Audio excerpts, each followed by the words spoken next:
hydrocephalus.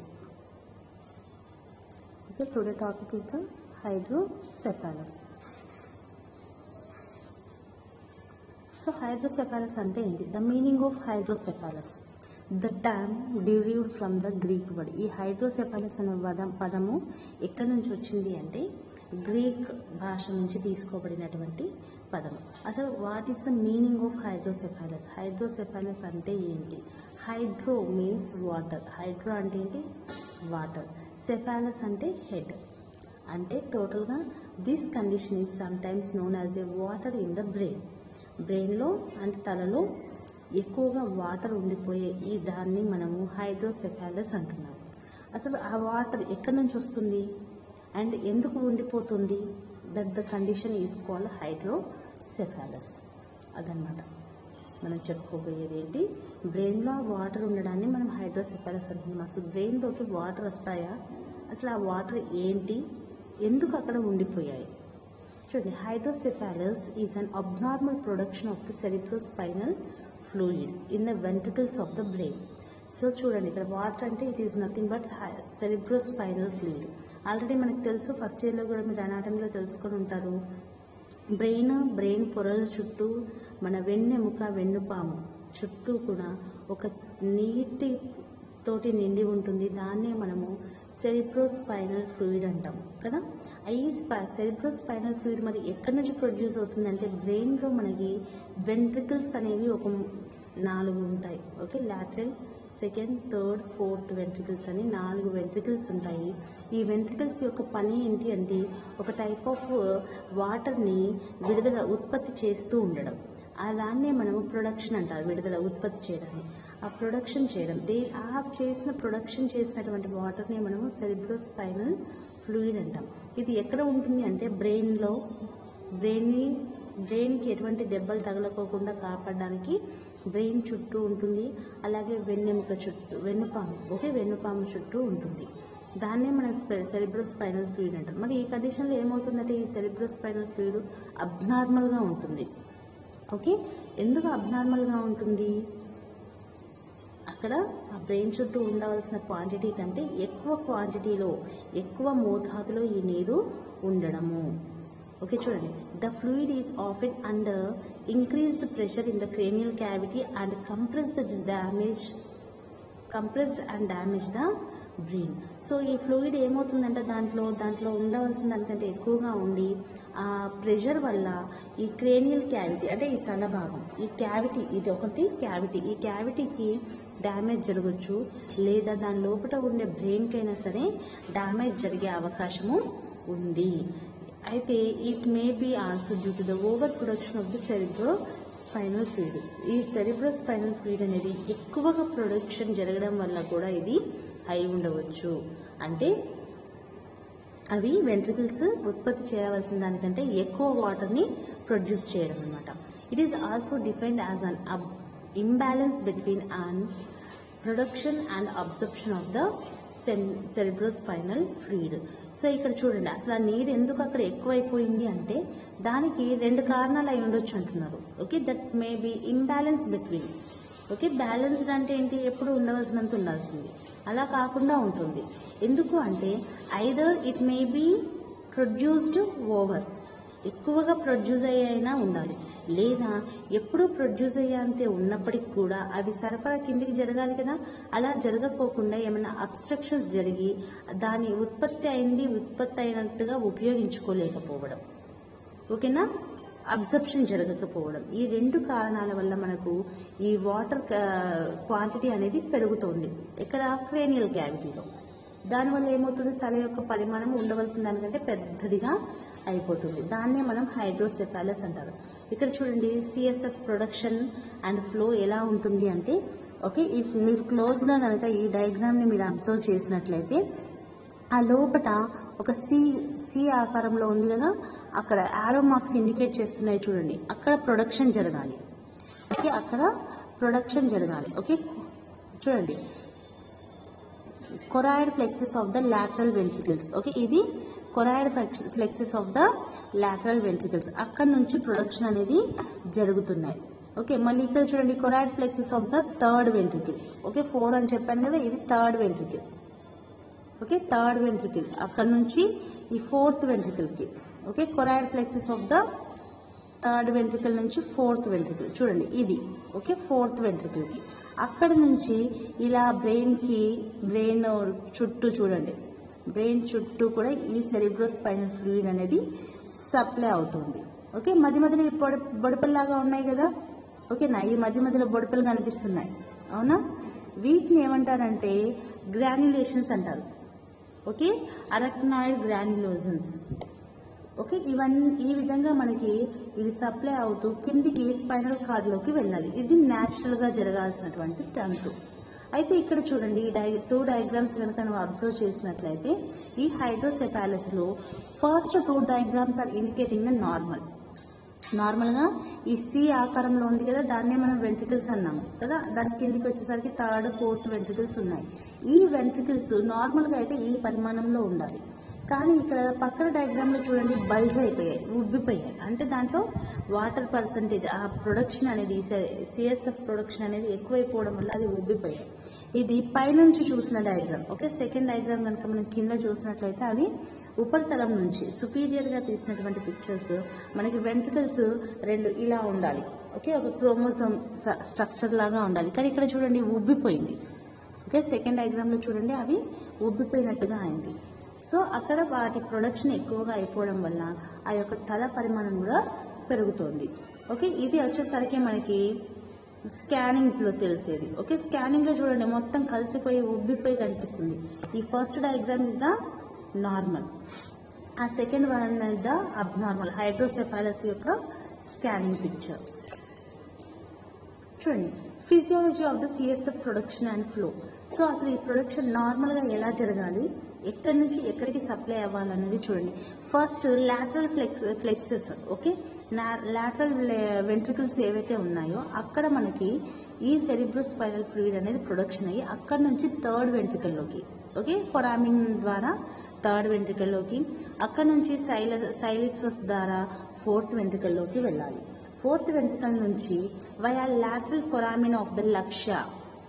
Okay, లక్ష్య అంటే ఇక్కడ లస్కా అండ్ ఫొరామిన్ ఆఫ్ ద మ్యాగ్నెండిల్ ద్వారా అది కిందికి జరగాలి. ఇంకా క్లిస్టన్ మ్యాగ్నెన్నాకి రావాలి. క్లిస్టన్ మ్యాగ్నెన్నా నుంచి ఇదంతా కూడా బ్రెయిన్ చుట్టూ ఉపరితలం మొత్తం సప్లై అవ్వాలి. ఓకే, సెరిబ్రల్లా సబ్ అరక్నాయిడ్ స్పేసెస్ లాకి ఇది సప్లై అవ్వాలి. ఇది నార్మల్గా జరగాల్సింది. అంటే లాటరల్ వెంట్రికల్ నుంచి థర్డ్ నుంచి ఫోర్త్లో నుంచి లస్కా నుంచి సిస్టర్నా నుంచి ఈ సెరిబ్రమ్ మొత్తం. చూడండి ఇక్కడ ఈ డయాగ్రామ్ చూడండి. The first diagram is showing that చూడండి లాటరల్ వెంట్రికల్స్ అంటే ఈ 2 సి ఆకారంలో ఉన్నాయి కదా పైకి, అది 2. దాని కింద వచ్చేసరికి మనకి థర్డ్ వెంట్రికల్ ఉంది. This is the third ventricle. Okay, ఇది థర్డ్ వెంట్రికల్ చూడండి. ఓకే, అక్కడ నుంచి ఫోర్త్ వెంట్రికల్లోకి రావాలి. ఇక్కడ చూడండి లస్కా. ఓకే, ఈ ఫొరామిన్ ఆఫ్ ద లస్కా నుంచి ఆ కిందికి ఫొరామిన్ ఆఫ్ మ్యాండింగల్, దీని ద్వారా. ఓకే, సెకండ్ బ్లూ డయాగ్రామ్ చూడండి. దాని ద్వారా ఏమవుతుంది, అక్కడ నుంచి ఈ బ్రెయిన్ చుట్టూ ఉపరితలం మొత్తానికి అది సప్లై అవ్వాలి. ఓకే, బ్రెయిన్ ఉపరితలము ఈ మొత్తానికి సప్లై అయ్యి ఇలా కిందికి వచ్చి వెన్నుపాములోకి వెళ్ళాలి. ఇది నార్మల్గా జరగవలసినటువంటి తంతు. అయితే ఈ వెళ్ళవలసిన ఈ దారిలో ఏమైనా మధ్యలో ఏమైనా ఏమైనా అడ్డంకులు పడ్డాయనుకోండి, అది సప్లై అవ్వకపోవడం వల్ల అవన్నీ ఎక్కడికక్కడ అక్యూములేట్ అయిపోయి అవి బల్జింగ్ అవుతాయి. అలా బల్జింగ్ అవ్వడం వల్ల బిడ్డ తల పరిమాణం కూడా ఉండవలసిన దానికంటే పెద్దదిగా అవుతుంది. దాన్నే మనము హైడ్రోసెఫాలస్ అంటాము. సో చూడండి ఇది కూడా సేమ్ అదే, ఎక్కడి నుంచి ఎక్కడికి వస్తుంది అనేది చూడండి. లాటరల్ వెంట్రికల్ నుంచి థర్డ్ వెంట్రికల్కి, అక్కడ నుంచి ఫోర్త్ వెంట్రికల్కి, అక్కడి నుంచి ఓకే, లస్కా ద్వారా మ్యాండిగిల్, ఓకే, మెజెండిల్కి రావాలి. అక్కడ నుంచి చూడండి పైకి సప్లై అవుతుంది. ఓకే, అబ్జర్వ్డ్ అండ్ సుపీరియర్గా సప్లై అవ్వడం, అక్కడ నుంచి మళ్ళీ కిందికి ఇన్ఫీరియర్గా అంటే వెన్నుపాములోకి రావాలి.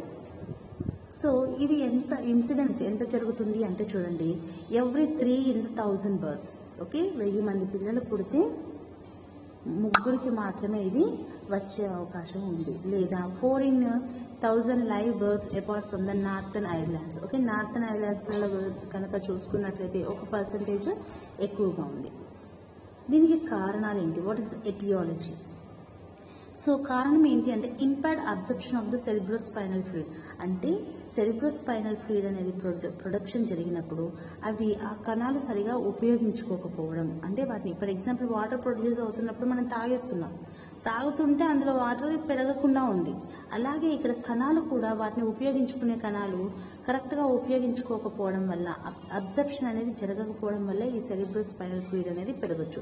లేదా జెనెటిక్ డిఫెక్ట్స్. ఇప్పుడు మనం చెప్పుకున్నాం కదా, వెంట్రికల్స్ నుంచి కిందికి అదంతా కూడా మార్గం అనేది కరెక్ట్గా ఉండాలి.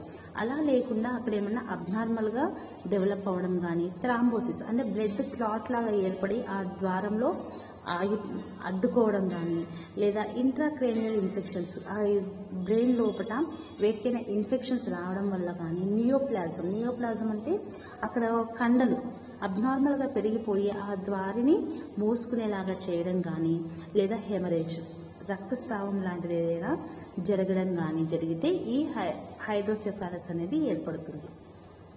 సో క్లినికల్ మేనిఫెస్టేషన్స్ అంటే దాని యొక్క లక్షణాలు ఎలా ఉంటాయి? ఎక్సెసివ్ హెడ్ గ్రోత్, తల యొక్క పరిమాణం చాలా ఎక్కువగా పెరిగిపోతుంది. అలాగే delayed enclosure of the anterior fontanelle. ఇక్కడ మనకి ఫ్రాంటనెల్లాస్ ఉంటాయి, మీరు మిడ్వైఫర్లో చెప్పుకొని ఉంటారు కదా. ఆ యాంటీరియర్ ఫ్రాంటనెల్లా అనేది నార్మల్గా 18 monthsకి క్లోజ్ అవ్వాలి, కానీ ఇది 18 కాదు, 2 years అయినా క్లోజ్ అవ్వదు, డిలే అవుతుంది. Okay, separation of the cranial suture అంటే ఏంటో నేను ఆల్రెడీ చెప్పాను. 2 ఎముకల కలయికని తల భాగంలో మనం సూచర్స్ అంటాము. ఆ సూచర్స్ సపరేట్ అవుతాయి, ఎందుకంటే తల ఉబ్బుతున్న కొద్దీ ఈ బోన్స్ అన్ని కూడా దూరం జరుగుతాయి కదా, అలా జరగడం వల్ల ఈ సూచర్స్ కూడా సపరేట్ అవుతాయి. And visual changes such as double vision.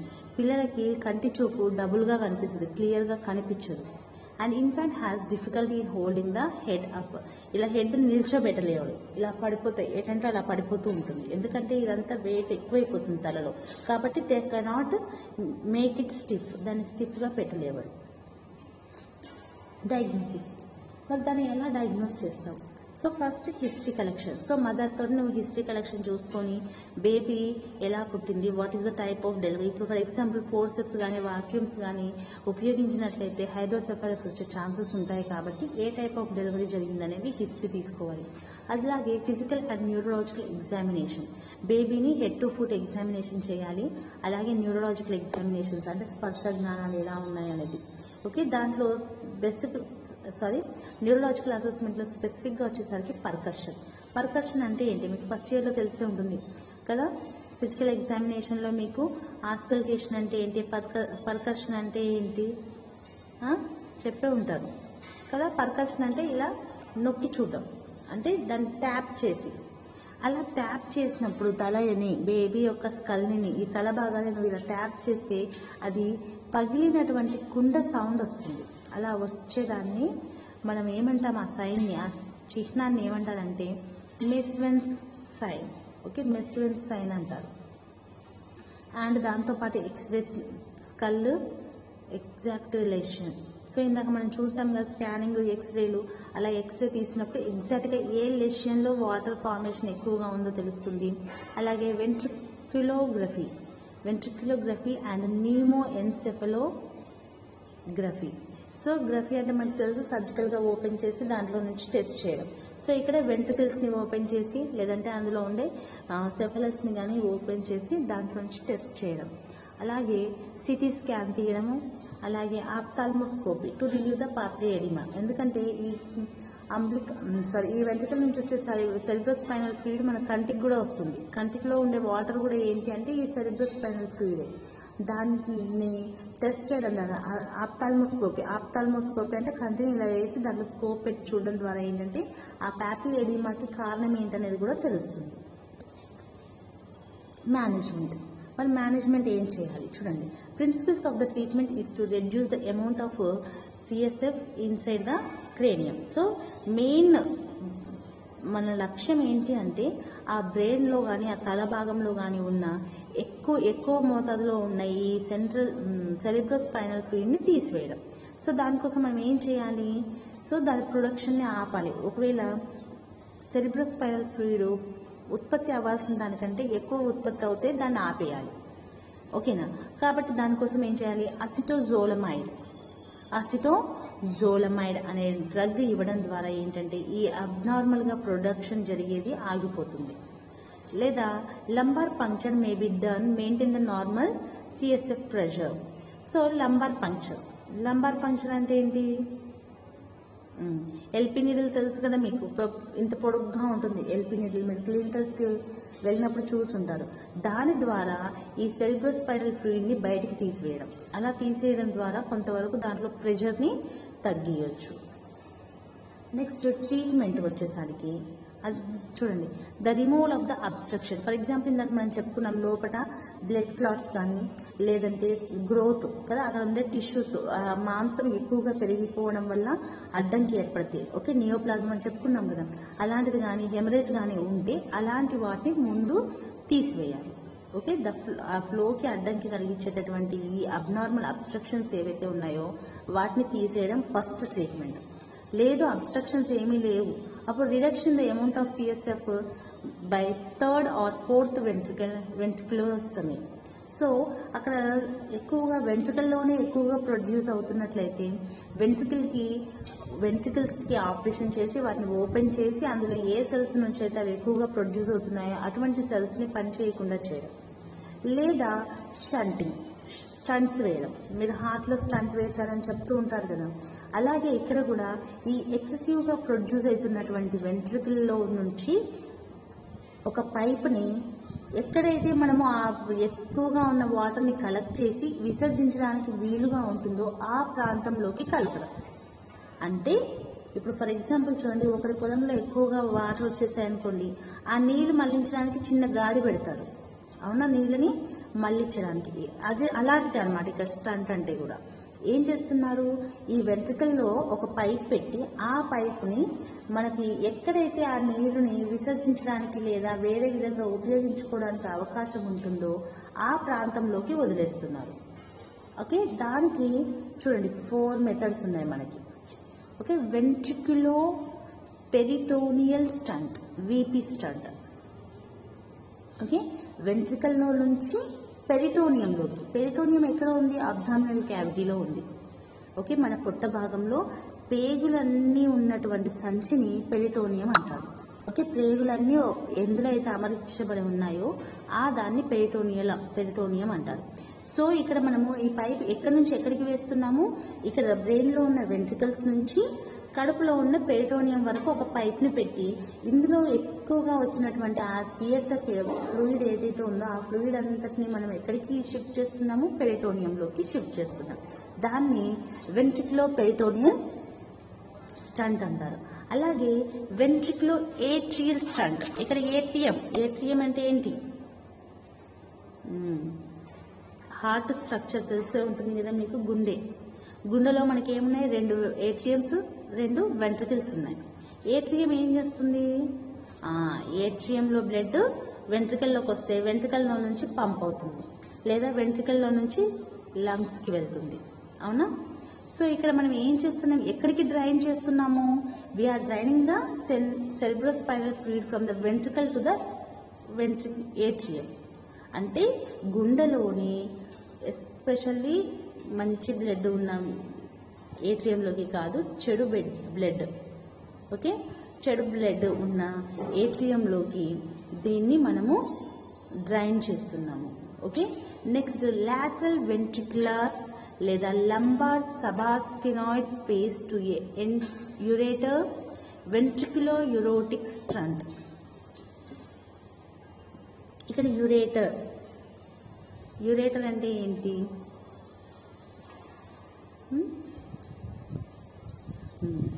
Ureter అంటే బ్లాడర్. ఓకే, యూరినరీ బ్లాడర్, యూరిన్ని పాస్ చేయడానికి ఉన్నటువంటి బ్లాడర్. అంటే ఇక్కడ మనము ఆ లాటరల్ వెంట్రికల్ నుంచి లేదంటే లంబార్ సబార్కినాయిడ్ స్పేస్ నుంచి దాన్ని డైరెక్ట్గా మనము యురేటర్కి కనెక్ట్ చేస్తున్నాము. సో యూరిన్ ద్వారా అది బయటకు వెళ్ళిపోతుంది. Okay, next ventriculo pleural shunt. Ventricle నుంచి ప్లూరల్ క్యావిటీ. ప్లూరల్ క్యావిటీ ఎక్కడ ఉంటుంది అంటే లంగ్స్ని ప్రొటెక్ట్ చేస్తూ ఉన్నటువంటి బ్యాగ్ని మనం ప్లూరల్ క్యావిటీ అంటారు. సో ఈ వాటర్ని ఎక్కడికి పంపిస్తున్నాం మనము? ప్లూరల్ క్యావిటీలోకి పంపిస్తున్నాం. I show the pictures. చూడండి ఇక్కడ ఇచ్చారు. వెంట్రికులో పెరిటోనియల్ అంటే వెంట్రికల్ నుంచి పెరిటోనియల్ క్యావిటీలోకి, వెంట్రికులో ఏట్రియల్ అంటే వెంట్రికల్ నుంచి right atrium of the heart. Okay, right సైడే కదా మనకి మరణం రక్తం ఉండేది. రైట్ ఏట్రియం ఆఫ్ ద హార్ట్లోకి డ్రైన్ చేస్తున్నాము. అండ్ వెంట్రికులో ప్లూరల్ అంటే వెంట్రికల్ నుంచి ప్లూరల్ క్యావిటీలోకి, లంబార్ పెరిటోనియల్ అంటే లంబార్ స్పైన్ నుంచి పెరిటోనియల్ క్యావిటీలోకి ఎల్పి. చూడండి ఫస్ట్ వెంట్రికులో ప్లూరల్ స్టంట్. చూడండి పైన వెంట్రికల్లో నుంచి కనెక్ట్ చేసి డైరెక్ట్గా తీసుకొచ్చి అబ్డామినల్ క్యావిటీలో ఉన్న ప్లూరల్ క్యావిటీలోకి వదిలేశారు. అది వెంట్రికులో ప్లూరల్ స్టంట్. సెకండ్ డయాగ్రామ్ చూస్తే వెంట్రికల్ నుంచి మనం తీసుకొని దాన్ని రైట్ ఏట్రియంలోకి ఇచ్చాం. అదేంటి? వెంట్రికులో ఏట్రియల్ స్టంట్. ఓకే, చూడండి సెకండ్ డయాగ్రామ్ చూపిస్తుంది. స్టంట్ వేయకముందు అందులో వాటర్ ఎక్కువైపోయింది. స్టంట్ వేసిన తర్వాత దాంట్లో ఎక్సెసివ్గా ఉన్నటువంటి వాటర్ని అంతా కూడా ఆ స్టంట్ కలెక్ట్ చేసేసింది. కలెక్ట్ చేసి మనం దాన్ని ఎక్కడికైతే డిస్పోజ్ చేస్తున్నామో అక్కడ వరకు డిస్పోజ్ అవుతుంది. అలాగే వెంట్రికులో ప్లూరల్ స్టంట్. చూడండి ఫస్ట్ డయాగ్రామ్లో ప్లూరల్ క్యావిటీ, ఓకే, లంగ్స్ని కవర్ చేస్తూ ఉన్నటువంటి బ్యాగ్ లాంటి దాన్ని మనం ప్లూరల్ క్యావిటీ అంటాము. ఈ ప్లూరల్ క్యావిటీలోకి వదిలేస్తున్నాం. అలాగే సెకండ్ డయాగ్రామ్ చూడండి, మనము స్పైనల్ ఇక్కడ వెంట్రికులర్ నుంచి స్పైనల్ కార్డ్కి తీసుకొచ్చి, ఓకే, ఇక్కడ మనం ఏం చేస్తున్నాము? మనం స్టంట్ని ప్రతి దాంట్లో కూడా వెంట్రికల్ నుంచి అంటే బ్రెయిన్లో నుంచి తీసుకొచ్చి వదిలేస్తాం. అయితే ఇక్కడ అబ్స్ట్రక్షన్స్ ఏమీ లేవు, మంచిగానే ఉంది కాబట్టి మనం ఏం చేస్తున్నాం? డైరెక్ట్ లంబార్ రీజియన్లో. లంబార్ రీజియన్ అంటే అబ్డామినల్. మీరు ఆల్రెడీ వెట్రిబులర్ కాలంలో చూసుకునే ఉంటారు. మీరు వెట్రిబ్రల్ కాలం చదివారా? వెన్నెముకల గురించి సర్వైకల్, థొరాసిక్, లంబార్, సాక్రల్ చదివే ఉంటారు, గుర్తుండకపోయి ఉండొచ్చు. లేకపోతే ఒక్కసారి మీ మేడంని అడగండి, ఓకేనా? ఈ లంబార్ రీజియన్లో ఉండేటువంటి ఇక్కడ, ఓకే, లంబార్ రీజియన్ అంటే అబ్డామినల్ ప్లేస్. ఈ పైప్ని మనం లంబార్ రీజియన్లో ఉండేటువంటి స్పైనల్ కార్డ్లోకి ఇంట్రొడ్యూస్ చేసి అక్కడి నుంచి చూడండి లంబార్ రీజియన్లోకి ఉండే స్పైనల్ కార్డ్లోకి ఈ పైప్ని మనం ఇంట్రడ్యూస్ చేసి ఆ వాల్వ్ని అమర్చి అక్కడి నుంచి మనం ఎక్కడికి వదిలేస్తున్నాము? ఈ పెరిటోనియల్ క్యావిటీలోకి వదిలేస్తున్నాము. సో దీన్ని లంబార్ వెంట్రికులర్ కాదు, లంబార్ పెరిటోనియల్ స్టంట్ అంటారు. అంటే మనం పైదాకా వెళ్ళట్లేదు, ఓన్లీ అబ్డామిన్లోనే లంబార్ రీజియన్లో ఉండే వెన్నుపాములోకి పంపించి, ఎందుకంటే మనం ఆల్రెడీ చెప్పుకున్నాం సెరిబ్రో స్పైనల్ ఫ్లూయిడ్ వెంట్రికల్లో రిలీజ్ అయ్యి బ్రెయిన్ని ఆవరించి కిందికి వెన్నుపాములోకి వస్తుంది. చెప్పుకున్నాం ఇందాక డయాగ్రామ్ చూపించి నేను బ్లూ కలర్ది. సో ఆ వెన్నుపాములోకి వచ్చిన నీటిని మనం కలెక్ట్ చేసి వాల్వ్, చూడండి ఇక్కడ మనకి వాల్వ్ కూడా చూపిస్తున్నారు, ఓకే, ఈ వాల్వ్ ఇక్కడ అమర్చి స్టమక్లో అమర్చి అక్కడి నుంచి పెరిటోనియంలోకి దాన్ని మనం డ్రైన్ అయ్యే విధంగా చేస్తున్నాం. లంబో పెరిటోనియల్ స్టంట్. చూడండి మనం యూజ్ చేయడానికి డిఫరెంట్ టైప్స్ ఆఫ్ స్టంట్స్ ఇవే. ఇక్కడ మీకు డయాగ్రామ్లో చూపిస్తుంది ఏంటి, రకరకాలైనటువంటి స్టంట్లు. ఇది nursing management. Being as a నర్సుగా మీ బాధ్యత ఏంటి? ఓకే, ప్రీ ఆపరేటివ్ కేర్, సర్జరీకి ముందు నువ్వు చేయాల్సింది ఏంటి అంటే స్టంట్ వేయడానికి కానీ లేదంటే సర్జరీ కానీ చేయడానికి ముందు మీరు చేయాల్సింది ఏంటి? Be alert to signs and symptoms that indicate the increased cranial pressure. ఆ క్రేనియల్ ప్రెషర్ పెరుగుతుంది అనే సిమ్టమ్స్ కానీ లక్షణాలు కానీ ఏమైనా పేషెంట్ మనకి చెప్తున్నప్పుడు కానీ లేదంటే ఆ చూసిన దాన్ని బట్టి కానీ వాటిని నువ్వు అలర్ట్గా ఉండాలి, అంటే ఇమీడియట్గా డాక్టర్కి ఇన్ఫార్మ్ చేయడానికి. Monitor for the signs of increasing the intracranial pressure. Intracranial ప్రెషర్ని ఎప్పటికప్పుడు మానిటర్ చేస్తుండాలి. దానికి కొన్ని ఆపరేటర్స్ ఉంటాయి, దాని ద్వారా. Record the behaviour of the infant యొక్క బిహేవియర్, ప్రవర్తన ఎలా ఉంది అనేది నువ్వు ఎప్పటికప్పుడు రికార్డ్ చేస్తూ ఉండాలి. The infant's position is to be changed frequently. వాళ్ళ యొక్క పొజిషన్ని ఊగా చేంజ్ చేస్తూ ఉండాలి, okay, right lateral, left lateral అలా. అలాగే prepare the child for the operation, బేబీని ఆపరేషన్కి ప్రిపేర్ చేయాలి, ఓకే. పోస్ట్ ఆపరేటివ్ కేర్ అంటే ఆపరేషన్ అయిన తర్వాత మానిటర్ ద వైటల్ సైన్స్, వాళ్ళ బీపీ, పల్స్, రెస్పిరేషను, అండ్ టెంపరేచర్ ఎప్పటికప్పుడు ఎవ్రీ 1 అవర్కి మనం చెక్ చేస్తుండాలి. ఇమ్మీడియట్ 2 అవర్స్ మాత్రము ఎవ్రీ 15 మినిట్స్కి ఒకసారి చూడాలి, ఆ తర్వాత ఎవ్రీ హాఫ్ అన్ అవర్కి ఒకసారి అలా అనమాట. Follow the sterile aseptic techniques. నువ్వు ఏ పని చేస్తున్నా కానీ స్టెరైల్ అసెప్టిక్ అంటే నీట్గా శుభ్రమైన పద్ధతి ద్వారానే చేయాలి. Monitor respiratory neuro status. Okay, respiratory and న్యూరోస్టేటస్ని కూడా ఎప్పటికప్పుడు అంటే రెస్పిరేషన్ చూడాలి, అలాగే బేబీ ఎలా చూస్తున్నారో వాళ్ళ బిహేవియర్ ఎలా ఉందనేది కూడా ఎప్పటికప్పుడు మానిటర్ చేస్తూ ఉండాలి. Fluid restriction should be done for the first 24 hours. ఈ స్టంట్ కానీ లేదంటే ఆపరేషన్ కానీ చేసిన తర్వాత ఫస్ట్ 24 గంటల వరకు ఎటువంటి ఫ్లూయిడ్స్ పిల్లలకి ఇవ్వకూడదు. Maintain adequate hydration and nutrition. ఆ తర్వాత 24 అవర్స్ దాటిన తర్వాత వాళ్ళకి సరిపోయే అంత హైడ్రేషన్ న్యూట్రిషన్ అందే విధంగా చూసుకోవాలి. అలాగే measure the intake and output carefully. So ఎంత ఫ్లూయిడ్ని మనం బాడీలో తీస్తున్నాం, ఫర్ ఎగ్జాంపుల్ IV ఫ్లూయిడ్స్ ఎన్ని పెడుతున్నాం, రోజుకొచ్చి 3 పెట్టామనుకోండి 500 ml కదా ఈచ్ వన్, అంటే 1500 ml. అలాగే పాలు తాగిస్తున్నావు, కొబ్బరి నీళ్ళు తాగిస్తున్నారు, సో ఎంత క్వాంటిటీ తాగిస్తున్నారు అవన్నీ ఒక దిక్కు రాసుకోవాలి. అలాగే బేబీకి మనము క్యాథెటర్ పెడతారు కదా, క్యాథెటర్ బేబీ ఎన్నిసార్లు యూరిన్ పోతుంది, ఆ బ్యాగులో ఎంతవరకు వచ్చింది, అవన్నీ కూడా మనము అవుట్పుట్లో రాస్తాం. సో ఇంటేక్ అండ్ అవుట్పుట్ని కేర్ఫుల్గా చూడాలి. అంటే ఎంత వాటర్ లోపలికి వెళ్తే ఎంత వాటర్ బయటకు వస్తుంది, దాన్ని బట్టి బాడీలో ఎంత ఉంటుందనేది చెప్పొచ్చు. Assess for the science indicating the potential complications. Okay, ఏమైనా కాంప్లికేషన్స్ అంటే ప్రమాదాలు ఏమైనా వస్తున్నాయా లేదా అనేది ఎప్పటికప్పుడు అబ్జర్వ్ చేస్తూ ఉండాలి. Promote growth and development. Baby పెరిగే విధంగా వాళ్ళ గ్రోత్ అండ్ డెవలప్మెంట్ నార్మల్గా ఉండే విధంగా అంటే మదర్కి కూడా ఎడ్యుకేషన్ చేయాలి, తల్లిపాలు ఇవ్వడం కానీ, మంచి ఆహారం ఇవ్వడం కానీ, మంచి వాతావరణాన్ని కల్పించడం కానీ, ఇవన్నీ చేసే విధంగా వాళ్ళని సపోర్ట్ చేయాలి. అలాగే provide support to the family and child. Observe for the complications. Okay, thank you.